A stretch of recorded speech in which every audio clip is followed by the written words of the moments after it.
आजकल हम वॉइस का अध्ययन कर रहे हैं, तो वॉइस के सेकेंड रूल को आज देखेंगे। हम लोग टेंस वाइज वॉइस का अध्ययन कर रहे हैं।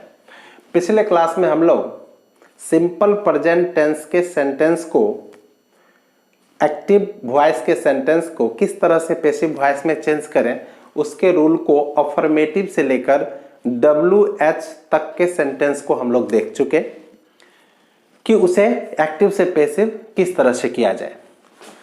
आज के क्लास में हम प्रेजेंट कंटिन्यूअस टेंस के सेंटेंस को देखेंगे कि उसे एक्टिव से पैसिव में किस तरह से चेंज किया जाए। तो यह है present continuous tense. Present continuous tense, present continuous tense का अगर सेंटेंस है तो वह अगर एक्टिव वॉइस में है तो उसे पैसिव वॉइस में किस तरह से चेंज किया जाए, इस रूल को हम इस क्लास में समझाने का प्रयास करेंगे। तो आप शुरू से अंत तक बने रहेंगे तो आप इसको अच्छे तरह से समझ पाएंगे। और यदि आपने अभी तक इस चैनल को सब्सक्राइब नहीं किया है तो आप सब्सक्राइब कर लेंगे, लाइक शेयर ज़रूर करेंगे, कमेंट भी करेंगे, ठीक है। और कोई प्रॉब्लम हो तो आप डिस्क्रिप्शन से नंबर लेकर आप डायरेक्ट कांटेक्ट भी कर सकते हैं, ठीक है। टॉपिक से रिलेटेड जो भी प्रॉब्लम हो हम उसे समझाने का प्रयास करेंगे। आ जाइए हम देखते हैं कि प्रेजेंट कंटिन्यूअस टेंस का जो स्ट्रक्चर होता है एक्टिव वॉइस में, हम इसको सेंटेंस वाइज भी ले चलते हैं।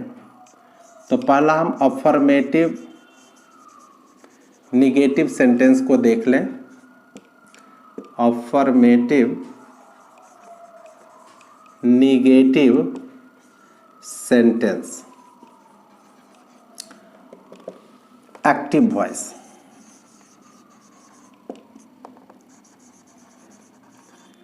Passive voice.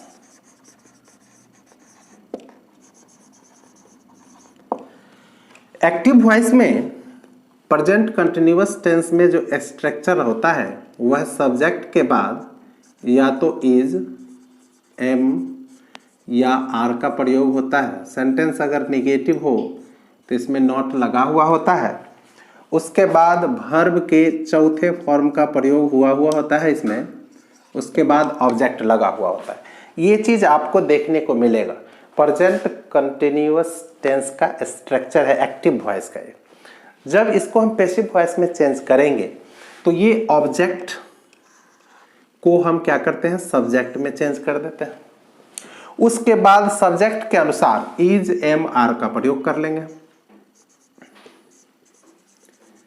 इज, एम या आर का प्रयोग कर लेंगे। सेंटेंस में नॉट हो पहले से नॉट हम लगा देंगे, नहीं हो तो नहीं लगाएंगे।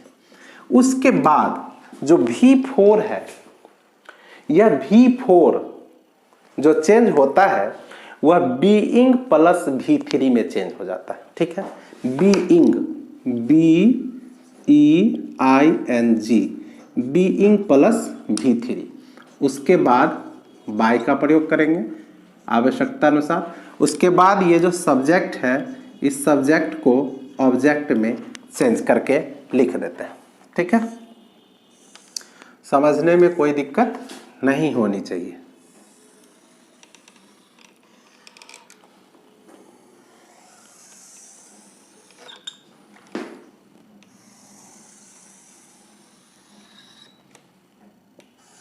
आप इसको नोट करते जाएंगे, एक नोटबुक तैयार करके आप इसको लिखते जाएंगे, नोट करते जाएंगे।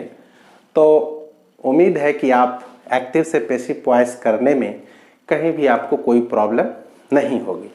चलिए आ जाइए इसके एग्जाम्पल को देख लें।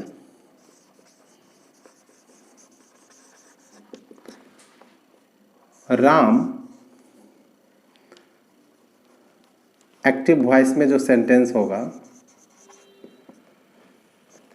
राम इज हेल्पिंग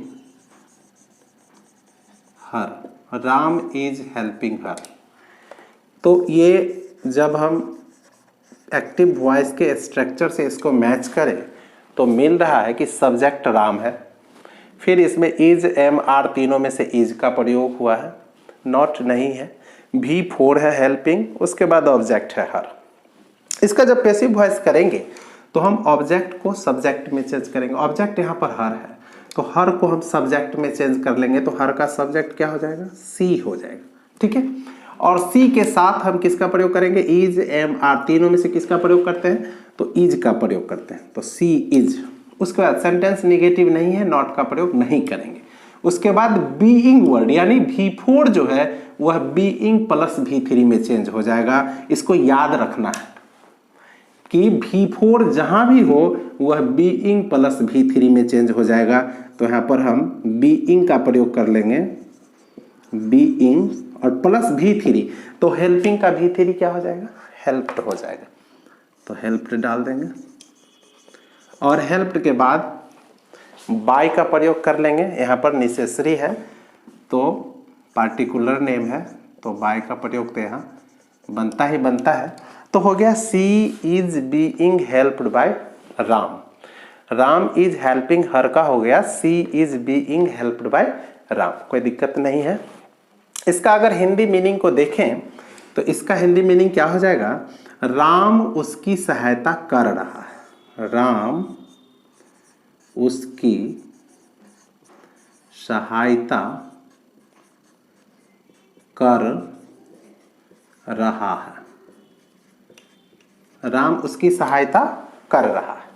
और जब पैसिव वॉइस का हम हिंदी पर विचार करें तो इसका हिंदी क्या बनेगा, सी इज बीइंग हेल्प्ड, उसकी सहायता की जा रही है, किसके द्वारा, बाय राम, राम के द्वारा। तो यहां पर लिख सकते हैं राम के द्वारा, राम के द्वारा उसकी सहायता की जा रही है। यह प्रेजेंट कंटिन्यूअस टेंस में है, इसमें रहा है, रही है होना कंपलसरी है। बहुत बच्चे इसका कर लेंगे, राम के द्वारा उसकी सहायता की जाती है, तो गलत हो गया क्योंकि वह की जाती है, ता है, ती है, प्रेजेंट इंडेफिनिट में होता है, यह प्रेजेंट कंटिन्यूअस में है, इसलिए इसका हिंदी राम के द्वारा उसकी सहायता की जा रही है ही होगा। ठीक है, चलिए दूसरा एग्जाम्पल देख लें इसका। I am not disturbing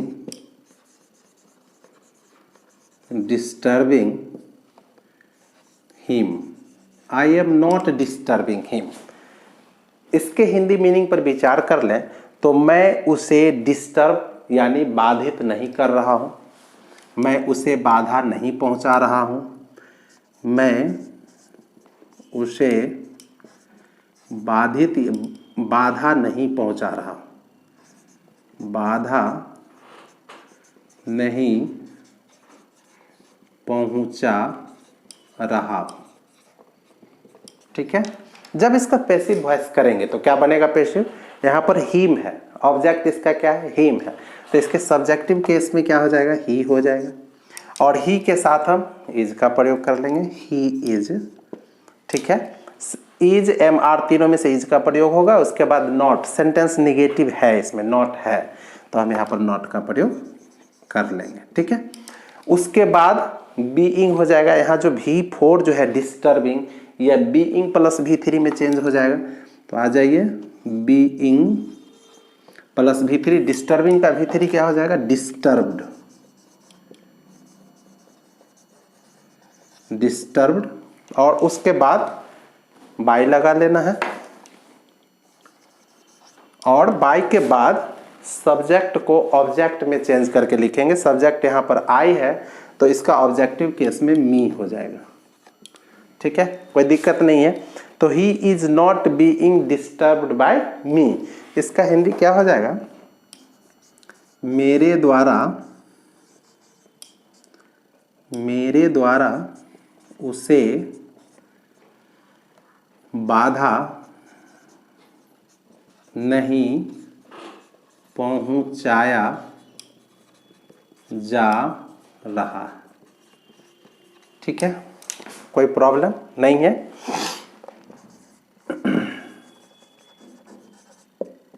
ठीक है, तो इस तरह से आप इसको चेंज कर सकते हैं। चलिए, they are feeding the poor, they are feeding the poor, वे लोग गरीबों को खिला रहे हैं। ये एक्टिव वॉइस में है, एक्टिव में है ये। They are feeding the poor, subject they हो गया, तीनों में से आर का प्रयोग हुआ है, यहाँ नॉट नहीं है। V4 है फीडिंग, और उसके बाद ऑब्जेक्ट है द पुअर। जब इसका पैसिव वॉइस चेंज करेंगे तो द पुअर यहाँ आ जाएगा, द पुअर। और पुअर जो है एडजेक्टिव होता है, लेकिन उसके पहले जब द का यूज होता है, द रिच या द पुअर, यह जो है सो प्लुरल हो जाता है और यह नाउन हो जाता है, गरीब लोग हो जाता है इसका अर्थ। और द रिच का मतलब अमीर लोग हो जाता है। तो यह द पुअर अमीर लोग प्लुरल हो गया, इसके साथ हम आर का प्रयोग कर लेंगे, द पुअर आर। और फीडिंग खिला रहे हैं, तो फीडिंग यहाँ पर V4 है, इसको हम बीइंग प्लस V3 में चेंज करेंगे, being.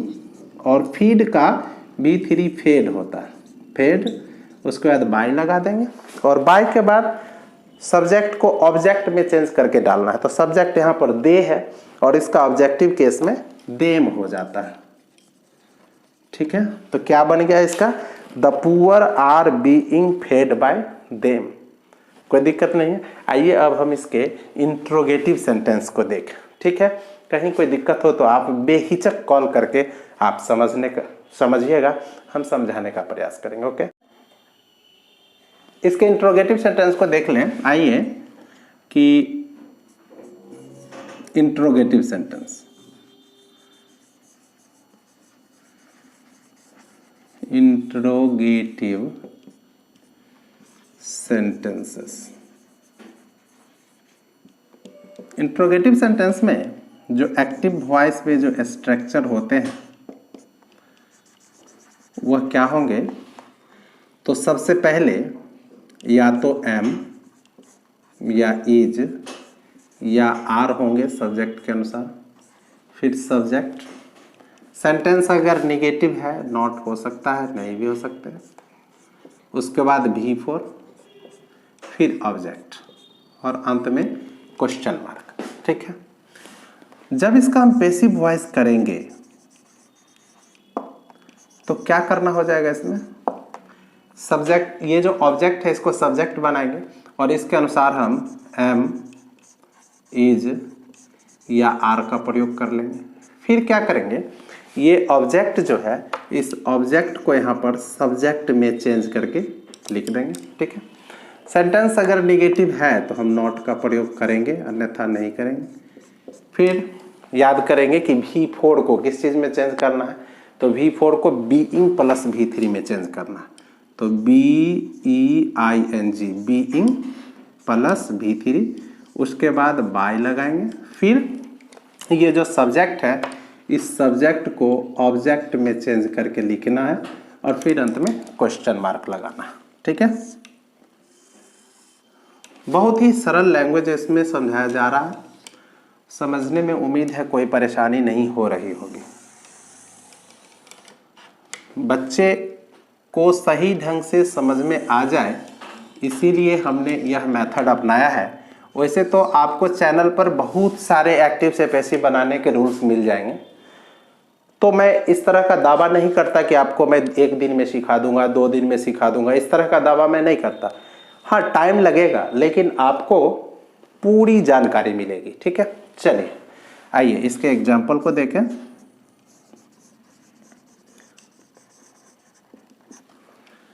Active voice,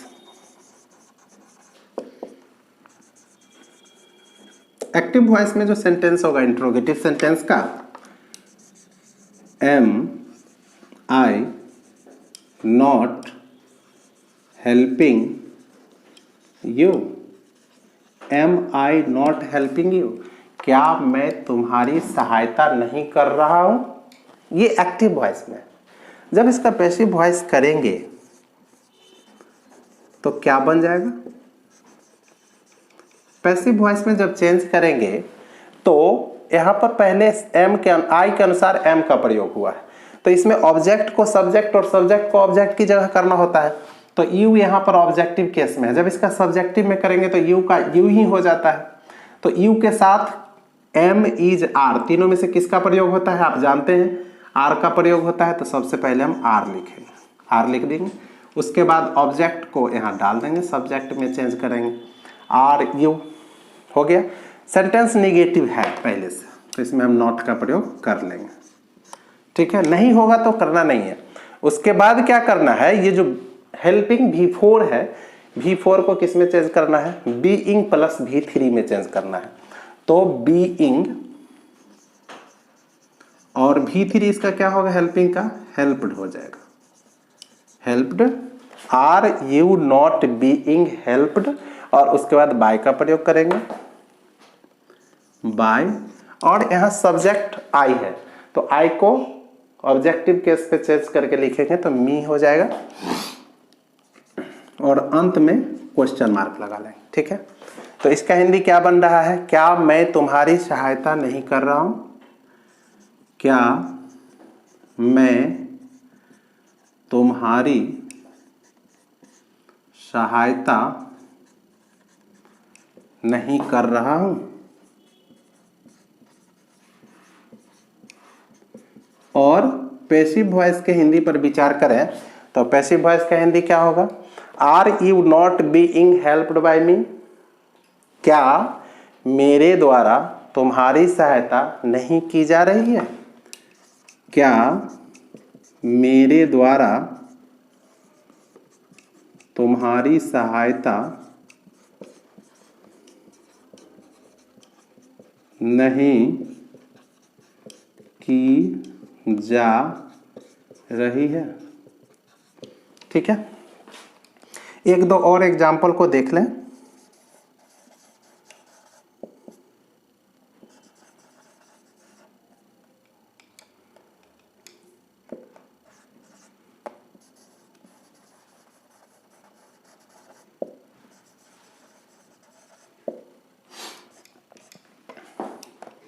are be not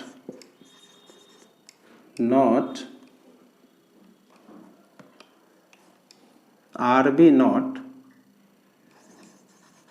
doing this work, क्या बनेगा इसका, तो ऑब्जेक्ट इसमें दिस वर्क है, और दिस वर्क के अनुसार हम इसमें इज एम आर में से किसका प्रयोग करेंगे, तो इज का प्रयोग कर लेंगे।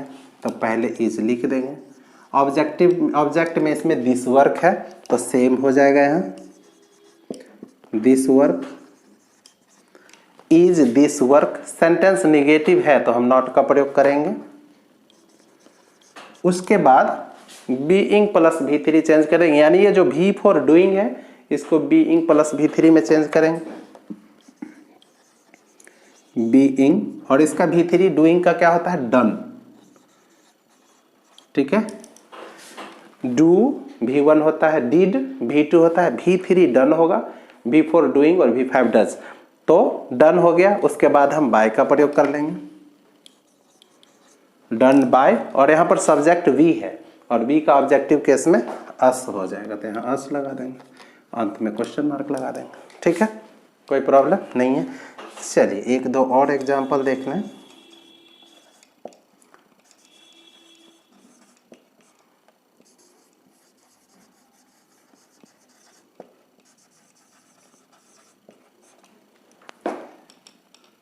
Is the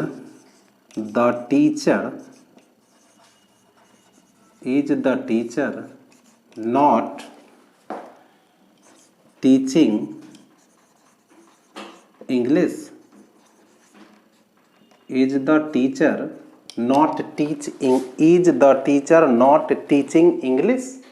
अब इसका पैसिव वॉइस क्या होगा, तो इज, यहाँ पर इज हुआ है द टीचर के अनुसार, तो यहाँ पर हम इंग्लिश के अनुसार किसका प्रयोग कर लेंगे, इंग्लिश के अनुसार भी हम इज का ही प्रयोग करेंगे। इज ऑब्जेक्ट यहाँ इंग्लिश है, आ जाएगा यहाँ इज इंग्लिश। सेंटेंस निगेटिव है तो नॉट का प्रयोग करेंगे, इज इंग्लिश नॉट। उसके बाद V4 है तो इसको बीइंग प्लस V3 में चेंज कर देंगे, बीइंग, और V3 टीचिंग का हो जाएगा टॉट, ठीक है। और V3 के बाद हम बाय का प्रयोग करेंगे, और बाय के बाद सब्जेक्ट को ऑब्जेक्ट में डालेंगे, द टीचर, कोई चेंजिंग नहीं होगा, द टीचर ही हो जाएगा। और अंत में हम क्वेश्चन मार्क का प्रयोग कर लेंगे, ठीक है। Is English not being taught by the teacher, कोई दिक्कत नहीं। आइए इसके WH इंट्रोगेटिव सेंटेंस को देख लें, ठीक। तो आइए इसके WH इंट्रोगेटिव सेंटेंस को देखें। WH interrogative sentence, WH interrogative sentence. Active voice में इसका क्या स्ट्रक्चर हो सकता है और पैसिव वॉइस में क्या होगा, इसको देख लें। तो एक्सेप्ट व्हाट के अलावे कोई भी WH वर्ड हो तो हम डालेंगे, व्हाट को छोड़ करके। व्हाट को छोड़ करके WH में हाउ, व्हेन, वेयर, व्हाई, जो भी हो उसको डाल देंगे, वो हो सकता है आपको। उसके बाद WH के बाद M, इज या R, तीनों में से कोई एक हो सकता है। उसके बाद सब्जेक्ट हो सकता है, सेंटेंस निगेटिव हो भी सकता है, नहीं भी हो सकता है। उसके बाद V4 होगा, फिर ऑब्जेक्ट होगा, और अंत में क्वेश्चन। ये चीज़ आपको एक्टिव वॉइस में देखने को मिल सकता है। तो जब इसका पैसिव वॉइस करेंगे तो एक्सेप्ट व्हाट, जो भी है WH word, WH question word, उसको हम डाल देंगे। मतलब व्हाट को छोड़ करके जो भी WH है उसको डाल देंगे। उसके बाद जो ऑब्जेक्ट है उसके अनुसार हम M, इज या R का प्रयोग कर लेंगे। फिर ये ऑब्जेक्ट है, इसको ला करके सब्जेक्ट में चेंज कर देंगे।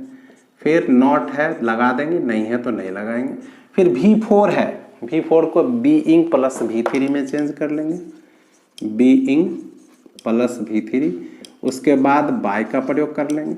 फिर सब्जेक्ट को ऑब्जेक्ट में चेंज करके और क्वेश्चन मार्क लगा देंगे। बस आपका पैसिव वॉइस बन गया। चलिए आइए इसके एग्जाम्पल को देख लें।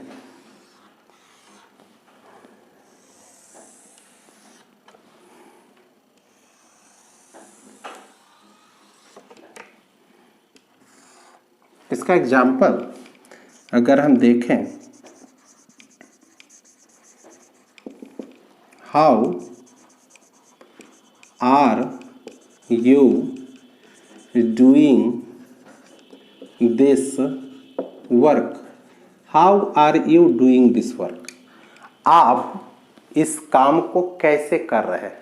तो इसका पैसिव कैसे करेंगे, तो सबसे पहले जो WH वर्ड आए हैं हाउ, इसको हम लिख देंगे, और हाउ के बाद M, इज, R, तीनों में से प्रयोग करना है किसी एक का। तो ऑब्जेक्ट के अनुसार, ऑब्जेक्ट दिस वर्क है, इसके साथ हम इज का प्रयोग कर लेंगे। How is this work. उसका सेंटेंस निगेटिव नहीं है, नॉट हम नहीं डालेंगे। उसके बाद क्या करना है, बीइंग प्लस V3, यानी जो डूइंग V4 है इसको बीइंग प्लस V3 में चेंज कर लेंगे। तो लगाएंगे बीइंग और डूइंग का V3 डन हो जाएगा, डन। उसके बाद बाय, और यहाँ पर सब्जेक्ट यू है, यू का ऑब्जेक्टिव केस में यू ही होता है, हम डाल देंगे। How is this work being done by you. एक और एग्जांपल देख लें। When am I buying a car, पता नहीं, when am I buying a car, मैं कब एक कार खरीद रहा हूँ, गॉड नोज। चलिए तो इसका पैसिव वॉइस जब बनाएंगे तो क्या करेंगे, व्हेन है WH क्वेश्चन वर्ड तो व्हेन डाल देंगे।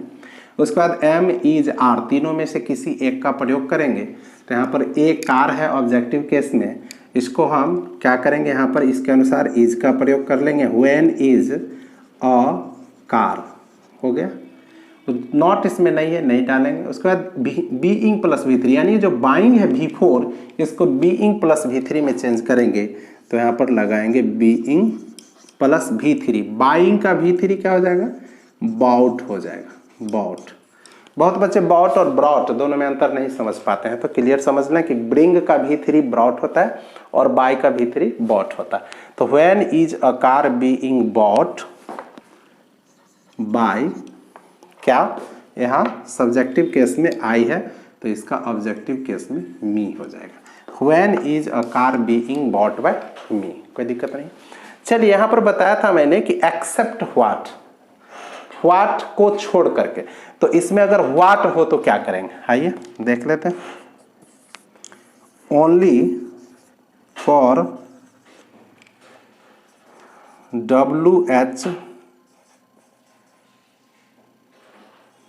क्वेश्चन वर्ड व्हाट, ये व्हाट अगर क्वेश्चन वर्ड के रूप में आए हैं सेंटेंस में तो हमें क्या करना चाहिए, देख लेते हैं। इसका एक्टिव का स्ट्रक्चर क्या हो सकता है और पैसिव का क्या होगा। तो एक्टिव में व्हाट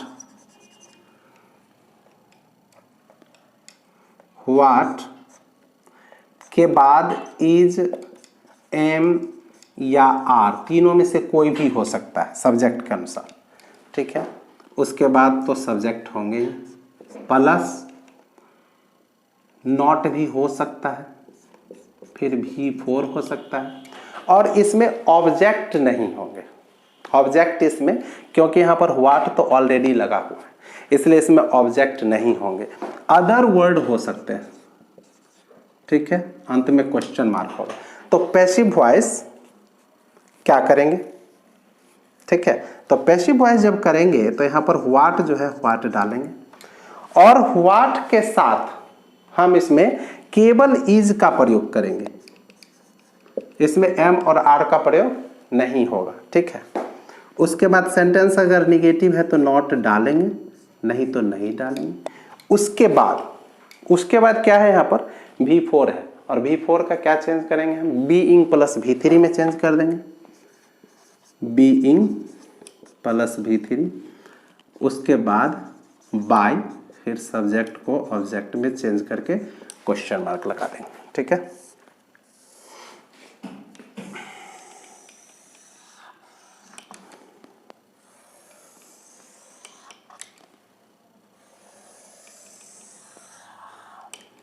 चलिए इसके एग्जाम्पल को देख लीजिए।